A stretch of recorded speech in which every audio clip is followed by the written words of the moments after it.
So guys, आज की video start करने से पहले मैं बस इतना बताना चाहता हूँ कि पीएनसी वाली वीडियो के वक्त मैंने एक चीज़ अनाउंस कर दी थी, बट मैंने बाद में प्लान ड्रॉप कर दिया कि हमने खुद का जेई बियॉन्ड नंबर्स का स्टोर बनाया है।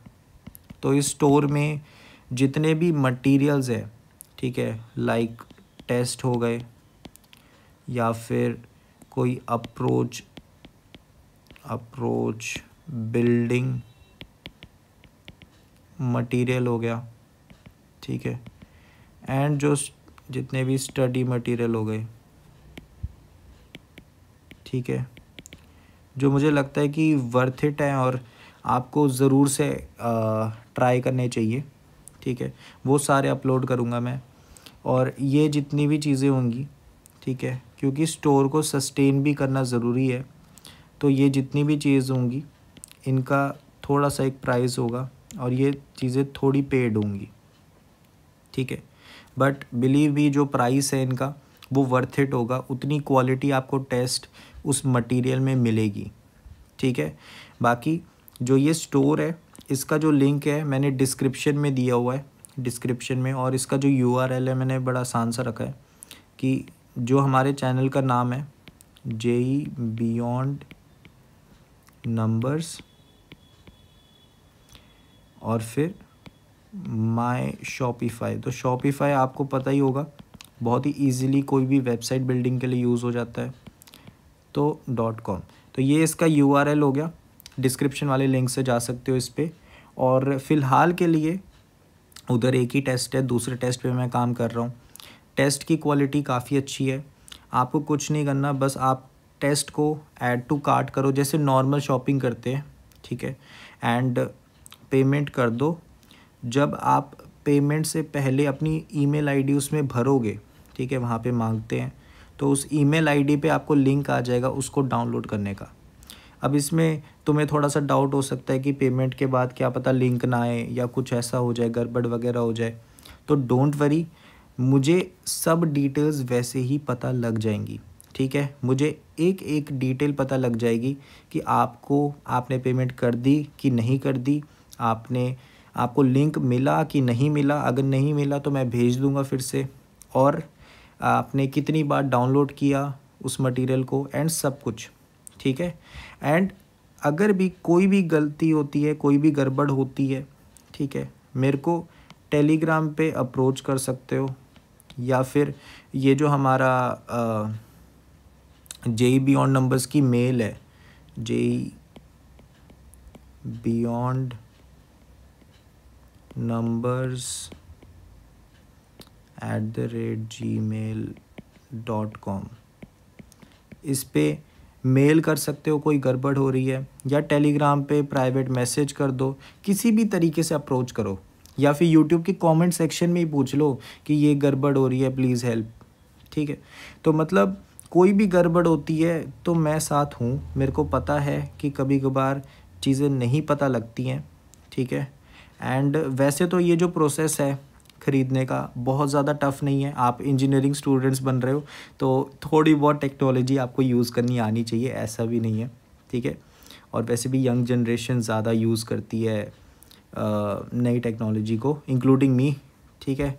तो आई होप सो कि आपको अच्छा लगेगा। यहाँ पे जो मटेरियल है सारा क्वालिटी मटेरियल ही होगा, ठीक है, जिसमें मैंने अच्छा खासा टाइम इन्वेस्ट किया है, और आई थिंक कि बहुत ही ज़्यादा बढ़िया लगेगा आपको, ठीक है। एंड चलो फिर क्वेश्चन शुरू करते हैं। सो गाइस, आप देख सकते हो आपके सामने एक सवाल है, इस सवाल को ट्राई करो, ठीक है, इस क्वेश्चन को ट्राई करो। ये जो क्वेश्चन है रैंडमली उठाया है, और जब भी रैंडम क्वेश्चंस उठाया जाता है तो वो ज़्यादा बेनिफिट होता है, क्योंकि अब आपको सोचना है कि आपके पूरे सिलेबस में जितनी भी आपको नॉलेज है उसको कैसे आप इसमें अप्लाई कर सकते हो, ठीक है ना। तो चलो फिर, इसको हम किसी चैप्टर से अलॉट नहीं करूँगा मैं, ठीक है ना, किसी चैप्टर से नहीं जोड़ूंगा इस सवाल को। क्यों? क्योंकि मुझे आपकी नॉलेज टेस्ट करनी है। अगर पहली चैप्टर का नाम बता दिया किस चैप्टर का ये सवाल है, तो फिर दिक्कत हो जाएगी, है ना। तुम बायस आ जाएगा कि भाई उसी चैप्टर में ढूंढना है। नहीं, अपनी नॉलेज में घुसो और सोचो इसको कैसे अटेम्प्ट कर सकते हैं।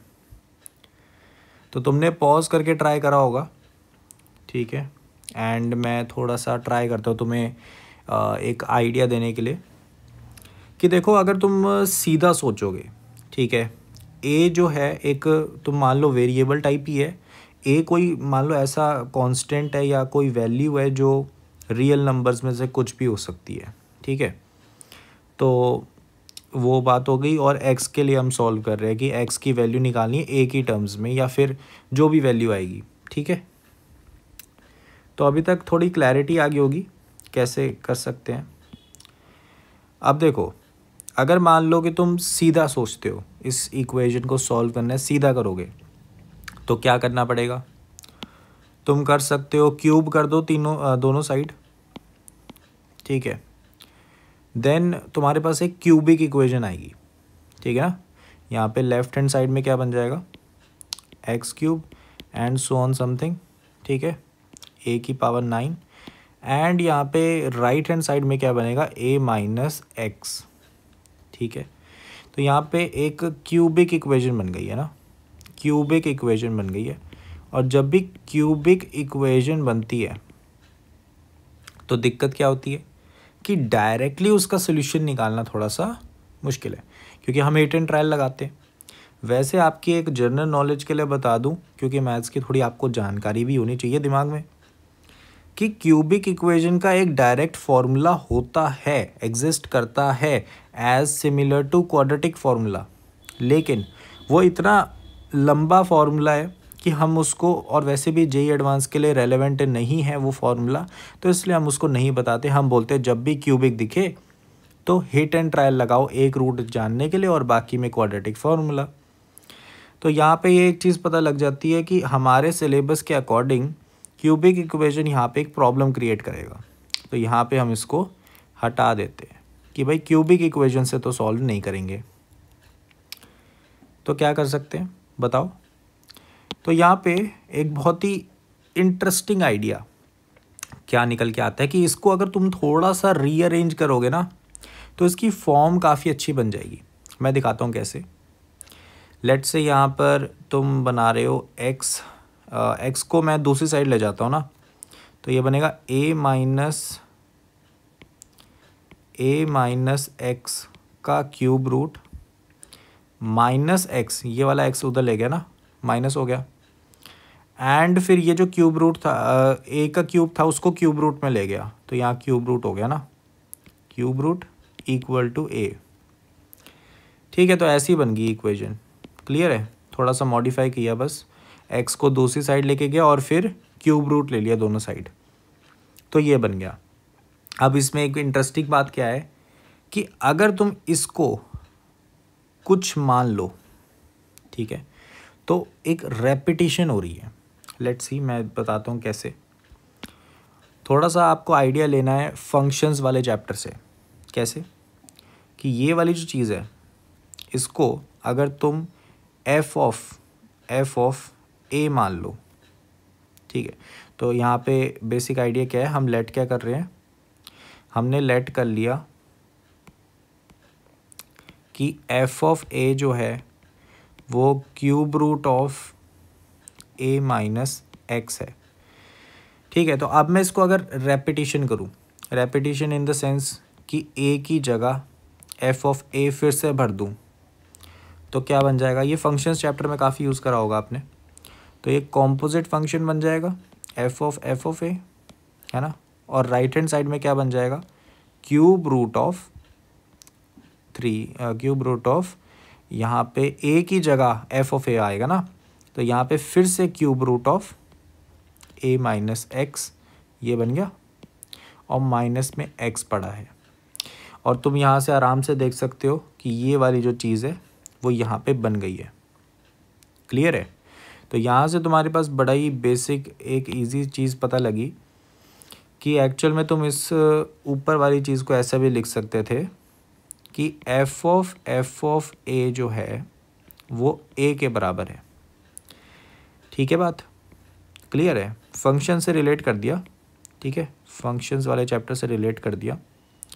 अच्छा, अब इंटरेस्टिंग चीज़ क्या है कि ये ट्रू कब होगा, है ना, मतलब तुम्हें सोचना है ना। अब इतना तो लिख दिया है, अब थोड़ा दिमाग लगाना पड़ेगा कि इससे निकाल क्या सकते हैं, ठीक है। पहली चीज़, हमने माना क्या है, हमने मान लिया है कि एफ ऑफ ए हमारी ये फंक्शन कुछ ऐसा है ना, कुछ ऐसा है, ठीक है। तो अगर कुछ ऐसा है तो ये फंक्शन को थोड़ा एनालाइज करो कि भाई अगर मेरा जो फंक्शन है वो cube root of a minus x है, तो ए की वैल्यू बढ़ाने पे ये फंक्शन बढ़ेगा। सही बात है कि नहीं? मेरे को एक चीज़ बता दो कि भाई एफ ऑफ ए जो है वो इंक्रीजिंग फंक्शन है कि नहीं है? बता दो भाई, इंक्रीजिंग फंक्शन है कि नहीं है? है ना, इंक्रीजिंग फंक्शन है। कैसे पता लग रहा है मुझे इंक्रीजिंग फंक्शन है? क्योंकि बड़ा सिंपल सा बात है कि अगर यहाँ पे इनपुट को मैं बढ़ाऊँ जो कि ए है, ए यहाँ पर है, ठीक है, एक्स को फ़िलहाल के लिए कुछ कांस्टेंट टाइप मान लो, क्योंकि इस फंक्शन में मैंने सिर्फ ए वाले वेरिएबल को कंसीडर किया है, एक्स पे ध्यान हटा दो। तो ए पे ध्यान रखा, ए को देखा कि अगर ए को बढ़ा दिया जाए तो अंदर वाली जो इनपुट है ये पूरी बढ़ जाएगी, उसका क्यूब रूट भी पहले से तो बढ़ जाएगा, है ना, क्यूब रूट तो बढ़ जाएगा। तो यहाँ से हमें आइडिया ये आता है कि इनपुट इंक्रीज करने पे आउटपुट इंक्रीज होगी फंक्शन की, तो सिंपली इंक्रीजिंग फंक्शन है, ठीक है।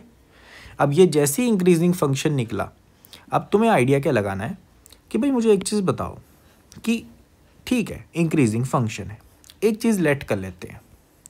हमने लेट क्या किया कि y आउटपुट आती है जब f ऑफ a होता है, और अगर मैं इसको इसमें डाल दूँ, ये जो ऊपर वाला था, तो मुझे एक और चीज़ मिल जाएगी कि f ऑफ उसके अंदर अगर मैं y को डाल दूँ तो आउटपुट a आएगी। सही बात है कि नहीं? देख रहे हो कहाँ डाला है मैंने? ये देखो, इसको यहाँ पे डाल दिया अंदर, ठीक है, इसको y लिख दिया, ठीक है। तो ये दो चीज़ें मेरे पास आ गई। अब मेरे को एक चीज़ बताओ, ठीक है, इससे क्या कंक्लूड करा जा सकता है? इससे क्या कंक्लूड करा जा सकता है कि भाई अगर एफ ऑफ ए पे वैल्यू y आ रही थी, ठीक है, लेट से कोई एग्जांपल ले लेते हैं ना इंक्रीजिंग फंक्शन का,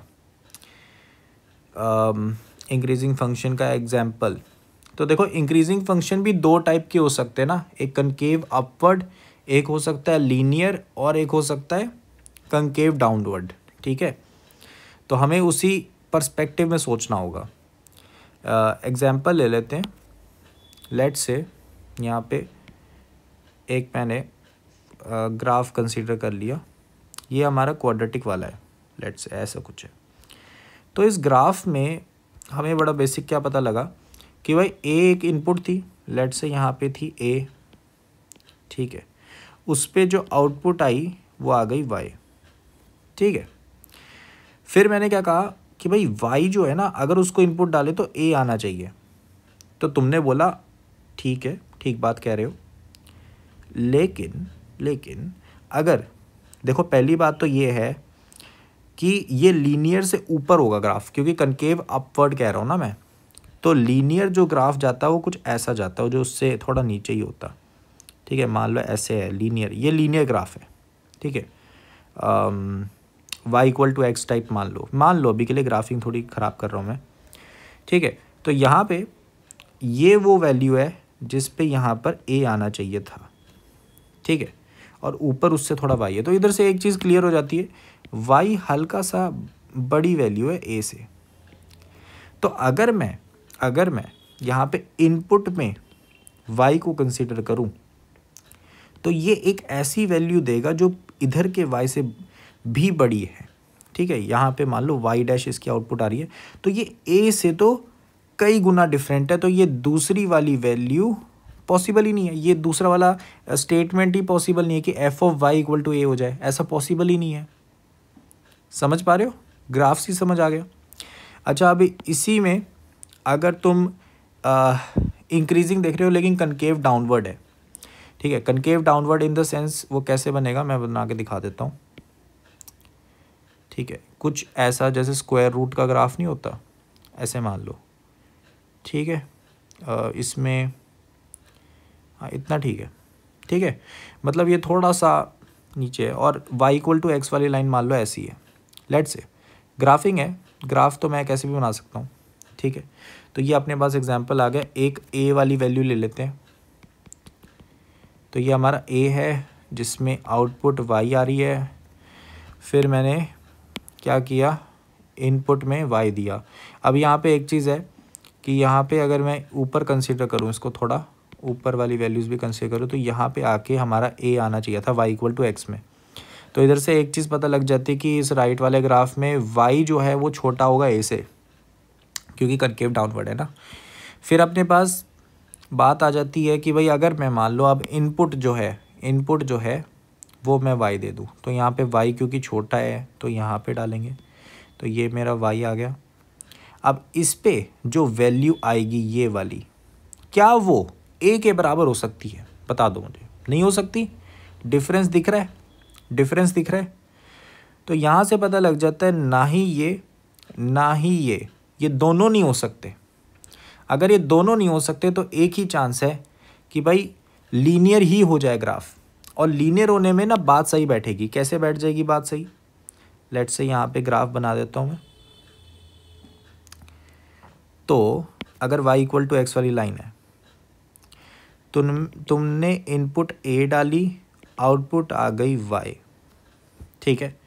फिर तुमने क्या करा, कि भाई अब क्योंकि ये लीनियर भी डाला है तो y और a बराबर हो गए। यहाँ पे y और a की वैल्यू बराबर हो गई क्योंकि y=x वाली लाइन है, ठीक है। तो अब यहाँ पे बात क्या होगी कि भाई ये चीज़ हो गई, और फिर उसके बाद तुम अगर y जो कि a के बराबर ही है उसको डालोगे तो यहाँ पे a आ जाएगा।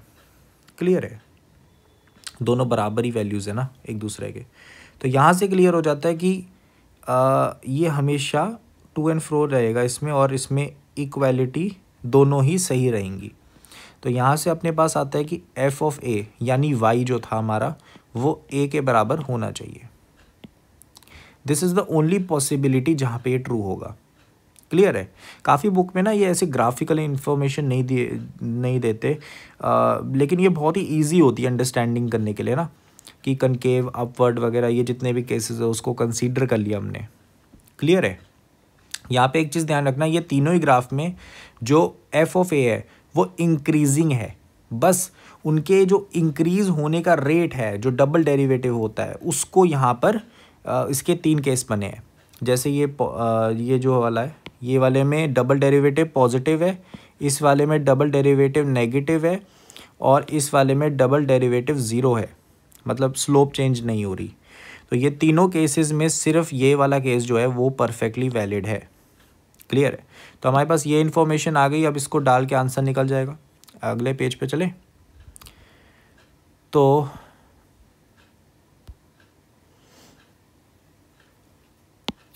हमारे पास ये आ गया था कि f(a) जो है a के बराबर होना चाहिए। This is the only case to be valid. तो ये cube root of a minus x जो है वो a के बराबर होना चाहिए। क्यूबिंग कर लेते दोनों साइड ना, तो यहाँ पे क्यूब लगा दिया, यहाँ पे भी क्यूब कर दिया, तो यहाँ पे a माइनस x जो है वो अपने पास a के क्यूब के बराबर है। तो यहाँ से मेरे पास x की वैल्यू जो है a माइनस a क्यूब आ जाता है, and this is the answer. ठीक है, this is the answer. I hope so आपको क्लैरिटी मिल गई होगी कैसे ये क्वेश्चन सॉल्व हुआ। बढ़िया क्वेश्चन है ना? आइडिया काफ़ी एलिगेंट है और अलग है ना? अप्रोच थोड़ी डिफरेंट है। तो ये इसका करेक्ट आंसर है। ठीक है, सो आई होप सो आपको ये मेथड अच्छा लगा होगा समझने का, एंड ग्राफिकल अप्रोच से समझाया है तो चीज़ें भी अच्छे से क्लियर हो गई होंगी। सो आई होप सो क्लैरिटी मिल गई होगी, और फिर अगले क्वेश्चन के साथ मिलते हैं।